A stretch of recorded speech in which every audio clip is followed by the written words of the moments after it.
The fire's here again tonight, same as it was last night and the night before that.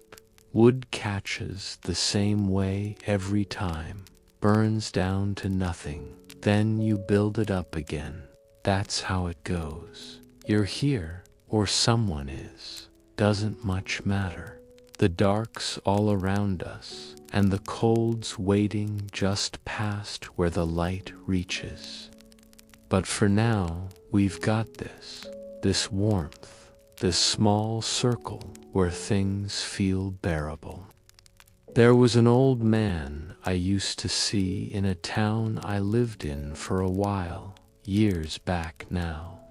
Long enough ago that the details have gotten fuzzy, but the important parts are still there, still clear enough to remember.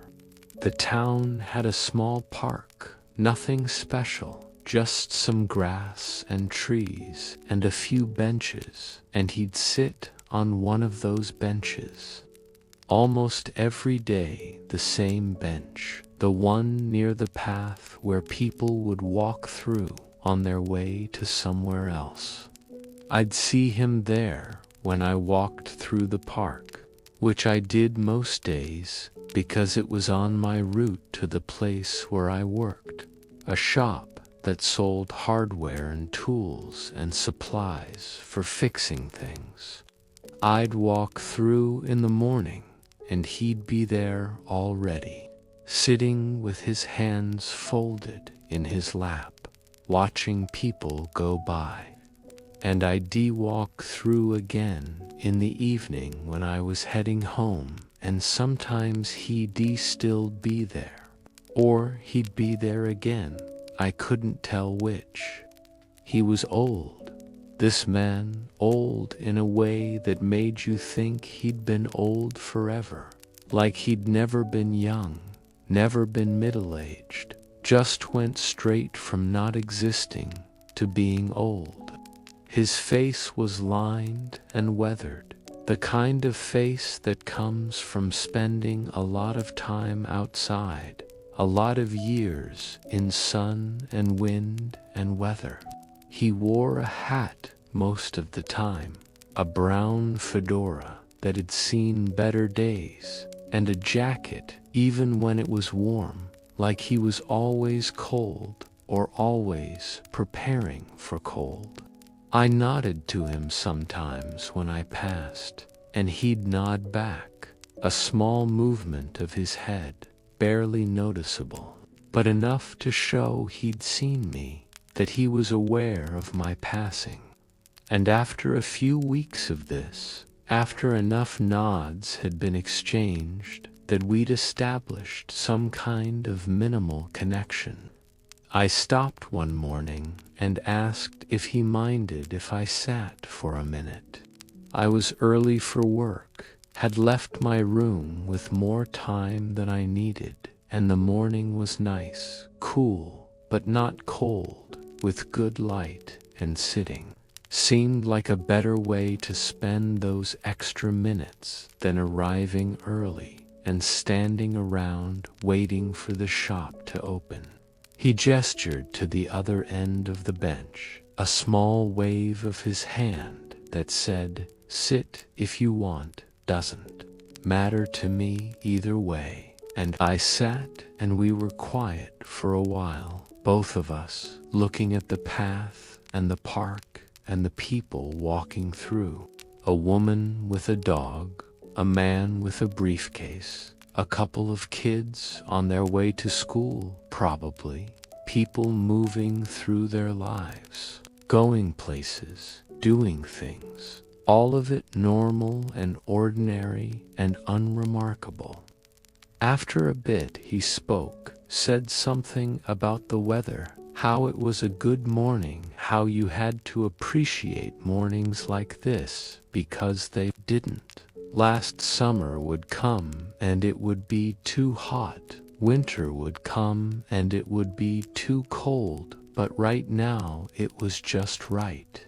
I agreed with him and we went back to sitting quietly, and that was the whole conversation that morning.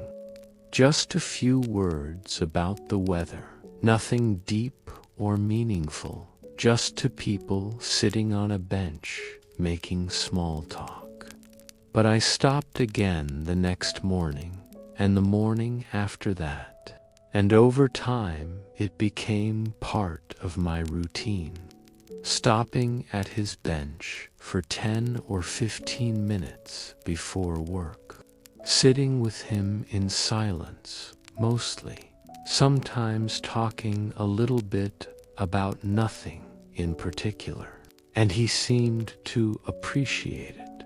Or at least he never indicated he didn't want me there. Never suggested I should move on. Just made room on his end of the bench and let me sit on mine. He told me things gradually, in small pieces, never all at once, never sitting me down and giving me his life story, but letting it come out in fragments during our brief conversations. He'd been a lot of things over the years, worked a lot of jobs, lived in a lot of places, done the kind of life that a lot of people did back then, moving around, finding work where you could, making do with what you had. He'd been married once, he said, a long time ago, but his wife had died young, some illness or accident he didn't specify, and I didn't ask. And he'd never married again. Never found anyone else. Just lived alone and worked and moved through the years by himself. But there was someone else, he told me one morning, someone before his wife, when he was very young, barely more than a boy, really. A woman he'd met in a town where he'd lived for a summer, working at a cannery or a farm or something like that. Some seasonal job that brought in young people from all over looking for work and money. She'd worked there too, at the same place, and they'd gotten to know each other, started spending time together after work, walking around the town, sitting by the river, talking about things. The way young people talk about their lives and their dreams and what they wanted from the world. He said her name was Elizabeth, or maybe Eleanor, something that started with an E, and he said it in a way that made it clear the name still meant something to him, still carried weight, even after all these years. He said she was beautiful, but not in the way people usually mean when they say someone is beautiful. Not in an obvious way that everyone would notice, but in a quieter way, a way that you only saw if you paid attention. If you looked close enough to see past the surface to what was underneath. They'd spent that whole summer together, he said. Every moment they weren't working, they were together. And by the end of it, they'd talked about maybe staying together. Maybe figuring out a way to make it work, even though they came from different places and had different lives waiting for them when the summer ended. He said he'd wanted to marry her, had thought about asking her, but he was young and poor and didn't have anything to offer, didn't have a way to support a wife or a family, and she'd had family obligations, parents who needed, her siblings who depended on her things she couldn't just walk away from. So when summer ended, they'd said goodbye, had promised to write, had said they'd find a way to see each other again. But they both knew, he said. They both understood, even if they didn't say it out loud, that they probably wouldn't. that life would take them in different directions, that the distance and the time and the circumstances would pull them apart, that what they'd had was something that belonged to that summer, to that place, and trying to make it last beyond that would just ruin it, would turn something good into something painful. And that's what happened, he said. They wrote a few letters back and forth, less and less frequently as time went on and their lives moved forward. And eventually the letters stopped and they lost touch, and that was the end of it. He'd met his wife a few years later, had married her, had built a life with her that was good and real and meaningful. And he'd been happy with her, had loved her, had grieved when she died. But Elizabeth or Eleanor, whatever her name was, she'd stayed with him too, in a different way. Not as a regret exactly, but as a kind of ghost, a presence that never left a reminder of something that might have been but wasn't. He said, he thought about her sometimes, wondered what had happened to her, where she'd ended up, what her life had been like, whether she'd married, had children, been happy, whether she ever thought about him, about that summer they'd spent together, about the plans they'd made that never came to anything. He said he could still see her face, sometimes clear as day, the way she'd looked at him, the way she'd laughed at something he said, the way they'd sat by the river in the evenings, watching the water flow by and talking about nothing and everything. He told me all this over several mornings, in small pieces, and he told it in a way that was matter-of-fact, without sentimentality or drama, just stating what had happened and how it had affected him. He didn't say he regretted not staying with her, didn't say his life would have been better if they'd found a way to make it work. Just said it was something that had happened, something that had shaped him, something that had stayed with him even though it ended a long time ago. And I listened and didn't say much in response, didn't offer opinions or advice or sympathy, just let him talk and let his words settle between us. And after he finished telling me about her, we went back to sitting quietly, watching the park, watching the people go by. And the conversation moved on to other things, or didn't move at all. And that was all right. That was how it should be. I kept stopping at his bench for a few more weeks, maybe a month, and we'd sit together in the mornings, and sometimes talk and sometimes not. And I got used to his presence, got used to starting my day that way, with those quiet minutes on the bench before the noise and activity of work began. And then one morning he wasn't there, and I sat on the bench alone and waited to see if he'd show up late. But he didn't. And the next morning he wasn't there either, and the morning after that. I asked someone who lived near the park if they knew what had happened to him, and they said he'd died peacefully in his sleep, which is what people always say, whether it's true or not, because it's comforting to think death can be peaceful. And I felt the absence of him, felt the emptiness of that bench without him, sitting on it, and I kept walking past it on my way to work, but I didn't stop anymore, didn't sit, just kept walking, because sitting there alone felt wrong, Felt like I was intruding on something that had been his, that had belonged to him and shouldn't be claimed by anyone else. But I thought about him, about the things he'd told me, about Elizabeth or Eleanor, and that summer they'd spent together, and the life he'd lived after she was gone from it.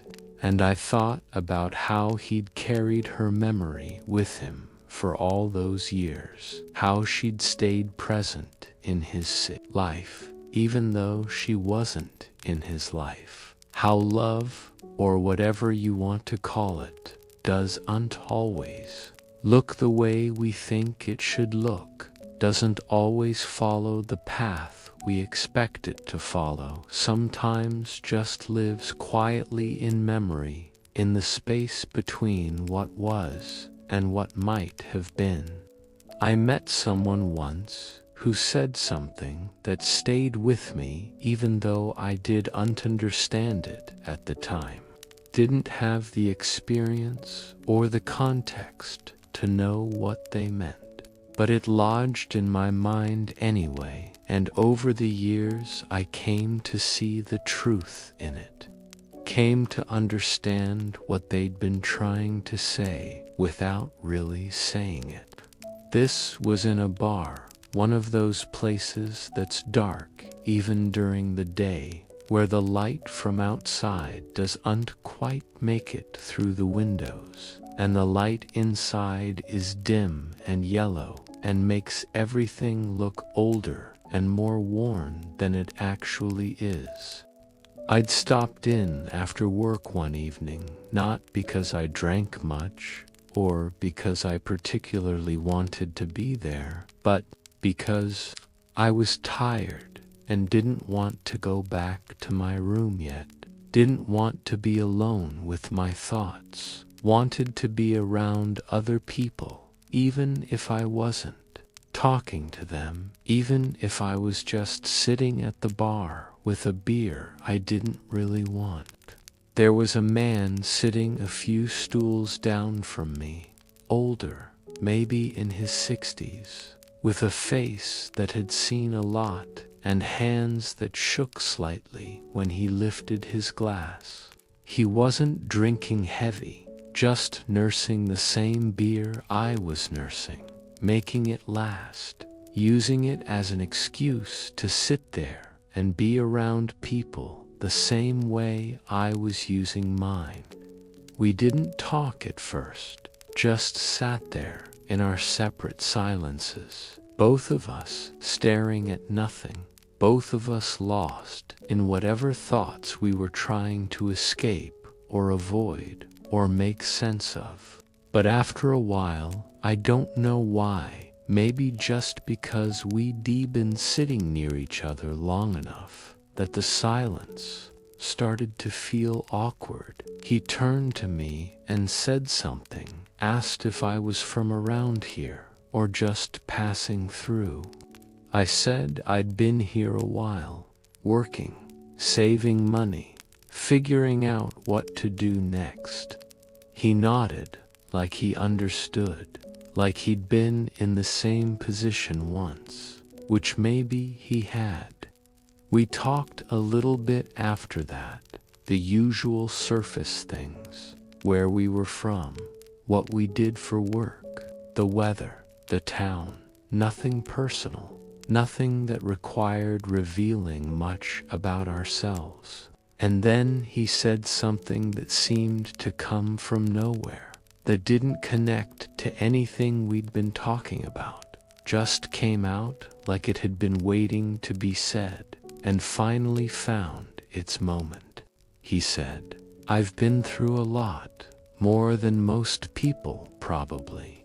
And you know what I learned? It doesn't make you stronger. That's what people say. What doesn't kill you makes you stronger, all that. But it's not true. What it does is it makes you tired, just tired." And he said it in this flat voice, without emotion, without bitterness or anger or self-pity, just stating a fact, reporting on his experience the way you'd report on the weather or the score of a game. And then he went back to his beer and didn't say anything else, didn't elaborate or explain or give me context for why he'd said it. Just let those words hang in the air between us. I didn't know what to say to that. Did Aunt know if he wanted me to say anything, or if he just needed to say it out loud to someone who was Aunt, invested in disagreeing with him, or trying to cheer him up, or telling him things would get better? So I just nodded, let him know I'd heard him, and we went back to sitting in silence, back to our separate thoughts and our slow beers. But the words stayed with me, played in my head after I left the bar and walked back to my room, played in my head over the next days and weeks as I went about my life and my work. It doesn't make you stronger, it just makes you tired. And at first I didn't agree with it, thought it was too pessimistic, too defeated, thought he was wrong to see his experiences that way. But as I got older, as I went through more things, hard things, painful things, losses and failures and disappointments, I started to understand what he meant. Started to feel that tiredness he'd been talking about, that accumulation of weight that comes from carrying too much for too long, from getting knocked down and getting back up and getting knocked down again, from surviving things that should have broken you but didn't quite break you, just wore you down piece by piece until there wasn't much left. And I realized he'd been telling the truth, his truth anyway.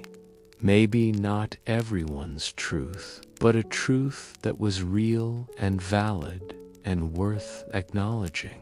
That sometimes surviving isn't triumphant, isn't empowering, isn't something to celebrate or be proud of.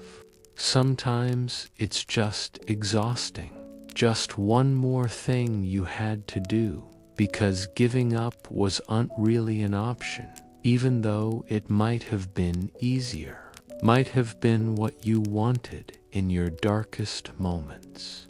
I never saw that man again, never went back to that bar, or if I did, he wasn't there. And I don't know what became of him. Do Unt know if he found some relief from that tiredness, or if he just kept carrying it until he didn't have to carry it anymore? But I think about him sometimes, about that moment when he turned to a stranger in a bar and said something true and hard and painful, said it without drama or plea for sympathy. Just put it out there because it needed to be said, needed to be witnessed, needed to be acknowledged as real. And I'm grateful he said it. Grateful I was there to hear it. Grateful he trusted me or trusted the anonymity of the situation enough to be honest in a way people rarely are. Because it helped me later when I was going through my own difficult times, when I was feeling that same tiredness and wondering if something was wrong with me for feeling it, if I was weak or broken or failing somehow.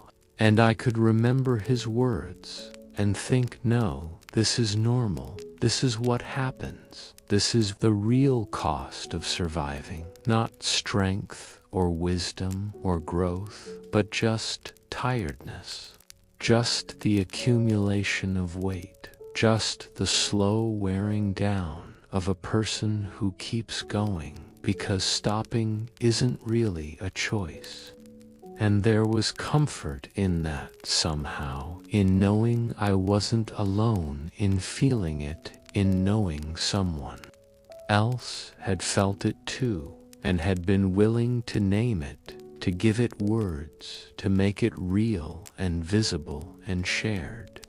There was a day once, a long time ago, that I remember more clearly than I remember most days, even though nothing particularly important happened, even though it was just an ordinary day in what I thought at the time was going to be an ordinary life. This was when I was younger, maybe in my late 20s or early 30s, when I was living in a city and working a job I did unparticularly like, but that paid the bills and gave me enough to live on.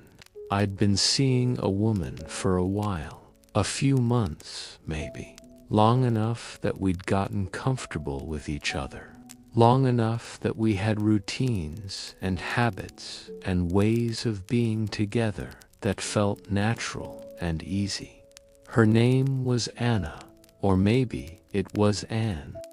One of those names that's common enough that I've even known a lot of people with that name, and sometimes I mix them up in memory, but I'm pretty sure it was Anna. She worked at a library, shelving books and helping people find what they were looking for and checking things in and out.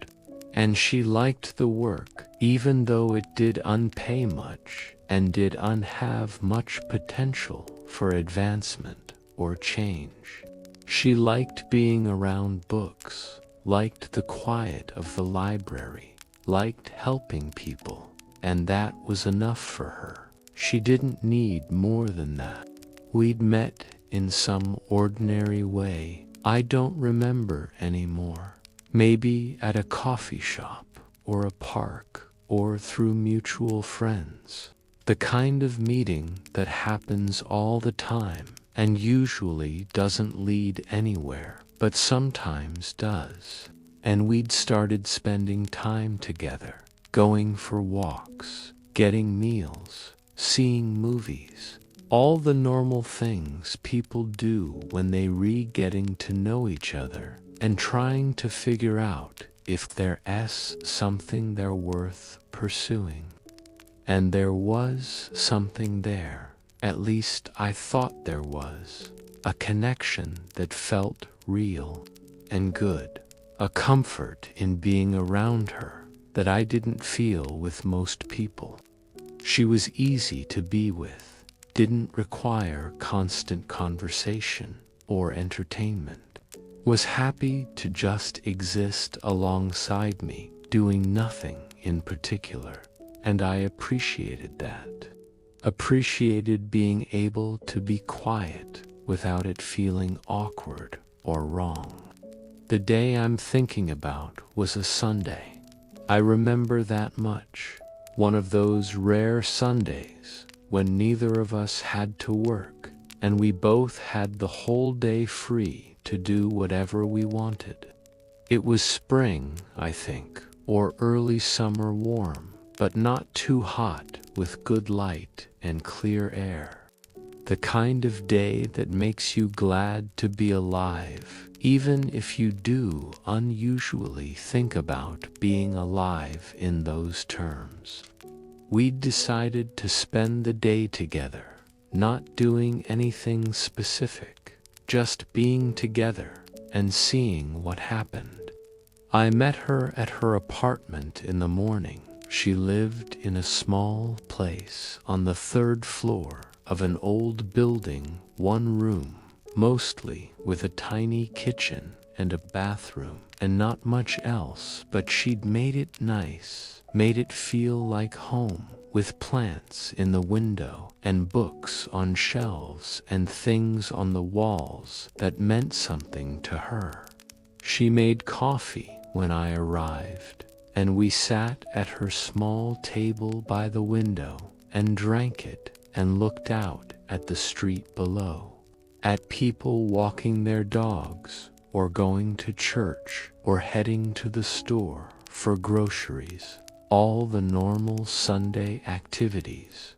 And we talked a little bit about nothing important, about what we'd done the day before, about a movie she wanted to see, about a book I was reading.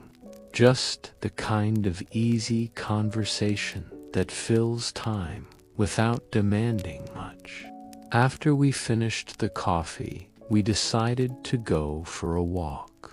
No destination in mind, just walking for the sake of walking, for the sake of being outside on a nice day.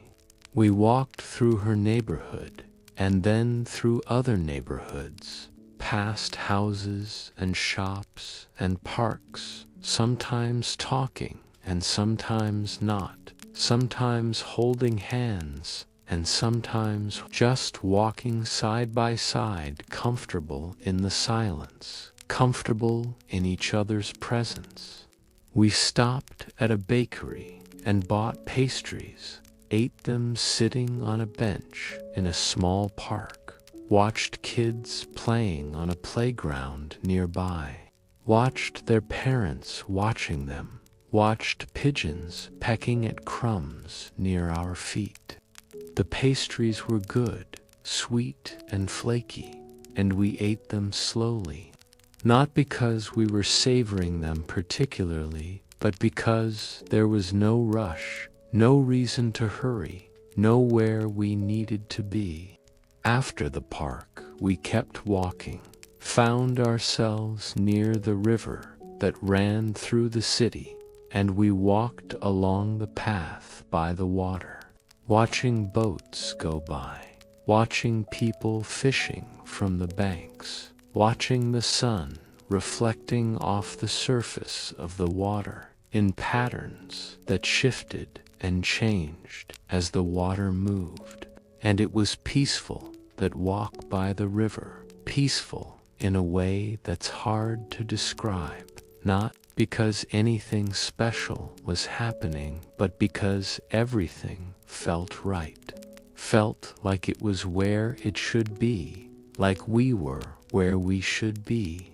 We stopped for lunch at a small restaurant, nothing fancy, just a place that served sandwiches and soup, and we sat by the window and ate and watched people walk by outside and talked about things we'd been thinking about work and life and the future, but not in a heavy way, not in a way that required decisions or commitments, just sharing thoughts, letting each other know what was going on inside our heads.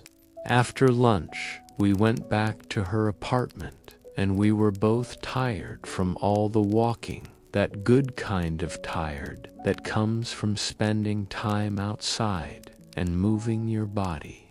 And we lay down on her bed, not to sleep exactly, but just to rest, to be still for a while.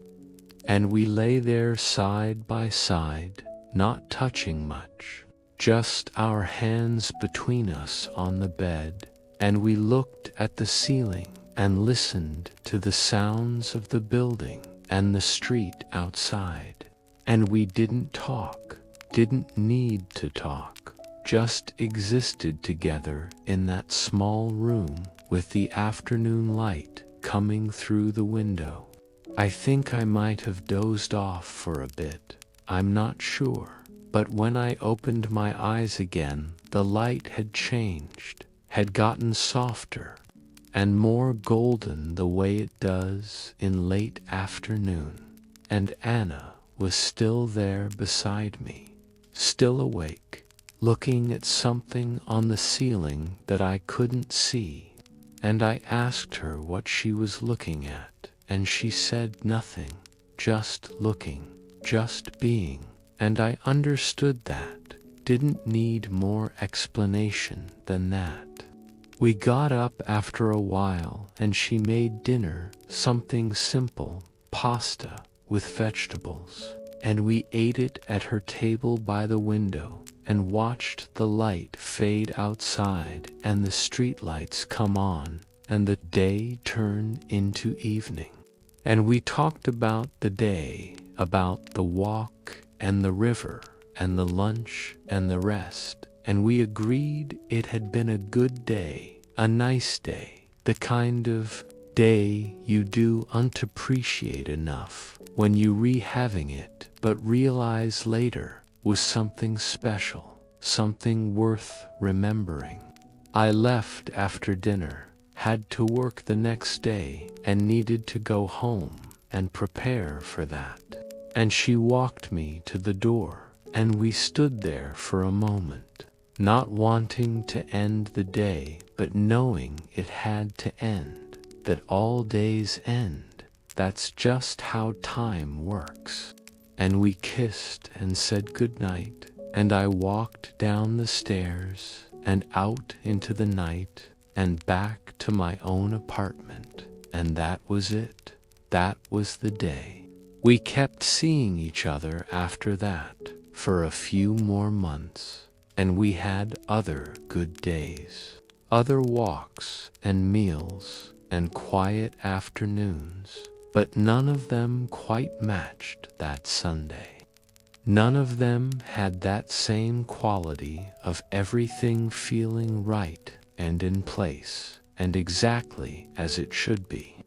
And then gradually, the way these things happen, we drifted apart, not because of any fight or betrayal or dramatic ending, just because life pulled us in different directions, because the connection we had wasn't quite strong enough to withstand the pressures and changes and time. She moved away, eventually took a job in another city, at a better library, with better pay, and I stayed where I was, kept working my job and living my life, and we lost touch the way people do when they don't make an effort to stay connected, when the distance and the time make it easier to just let go than to hold on. But I think about her sometimes, about Anna or Anne, about that Sunday we spent together, walking and eating and resting and being, and I think about how that day was probably one of the best days of my life, even though nothing happened, even though we didn't do anything remarkable or memorable by any objective standard. It was just a day of being together, of being comfortable and at ease, of not needing anything more than what we had in that moment. And I wonder sometimes what happened to her, where she ended up. If she's still working at a library somewhere, if she ever thinks about that Sunday the way I think about it. If it meant to her what it meant to me, or if for her it was just another nice day among many nice days, not particularly special, not worth holding on to or remembering years later. But for me, it stayed that day, stayed as a reminder of something I had and lost, or maybe something I never really had but thought I did. Or maybe something that was real while it lasted but couldn't last, because nothing lasts, nothing stays the way you want it to stay. And there's a sadness in that, in the impermanence of things, in the way good days end, and good people leave, and good feelings fade. But there's also something else, something I don't have a name for, but can feel sometimes when I remember that Sunday. Maybe it's gratitude for having had it at all, for having experienced that sense of things being right, even if it didn't last. Maybe it's acceptance of the way life works, the way things come and go, and you can't hold onto them no matter how much you want to. Maybe it's just memory, just the act of remembering, of keeping something alive inside yourself, even though it's gone from the world, even though the person you shared it with is gone from your life. I don't know what happened between us exactly, why we couldn't make it work, why that connection we had wasn't enough to build something more permanent on. Maybe we were too different in ways that didn't show up during walks and quiet afternoons, but would have shown up if we tried to build a life together. Maybe the timing was wrong. Maybe we met each other at the wrong point in our lives when we weren't ready for what the other person needed or wanted. Maybe there was no good reason. Maybe it just didn't work out the way most things don't work out. The way most connections fade and most possibilities remain unrealized. But I'm glad I had that day with her.